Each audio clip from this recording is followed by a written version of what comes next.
ಪ್ರಸಿದ್ಧ ನಾಗಕ್ಷೇತ್ರ ಕುಕ್ಕೆ ಸುಬ್ರಹ್ಮಣ್ಯದಲ್ಲಿ ನಡೆಯುವ ಆಶ್ಲೇಷ ಬಲಿ ಸೇವೆಗಾಗಿ ರಾತ್ರಿಯೇ ಭಕ್ತರು ಸರತಿ ಸಾಲಿನಲ್ಲಿ ನಿಂತಿದ್ದಾರೆ. ಕುಕ್ಕೆ ಸುಬ್ರಹ್ಮಣ್ಯ ಕ್ಷೇತ್ರದಲ್ಲಿ ಕಳೆದ ಕೆಲ ದಿನಗಳಿಂದ ಹೆಚ್ಚಿನ ಭಕ್ತರು ಭೇಟಿ ನೀಡುತ್ತಿದ್ದಾರೆ.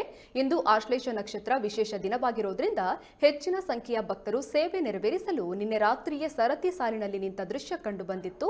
ಕುಕ್ಕೆಯಲ್ಲಿ ಸೇವೆಗಳಿಗೆ ರಶೀದಿಯನ್ನ ಬೆಳಗ್ಗೆ 6 ಗಂಟೆಗೆ ನೀಡಲು ಆರಂಭಿಸುತ್ತಾರೆ. ಕೋವಿಡ್ ಹಿನ್ನೆಲೆಯಲ್ಲಿ ಸೇವೆಗಳಿಗೆ ಮಿತಿ ಇರುವುದರಿಂದ ಭಕ್ತರು ರಶೀದಿ ವಂಚಿತವಾಗಬಹುದು ಅಥವಾ ತಡವಾಗುವ ಆತಂಕದಿಂದ ನಿನ್ನೆ ರಾತ್ರಿಯೇ ದೇವಾಲಯದ ಕಚೇರಿ ಬಳಿ ಸರತಿ ಸಾಲಿನಲ್ಲಿ ನಿಂತಿದ್ರು ಎನ್ನಲಾಗಿದೆ.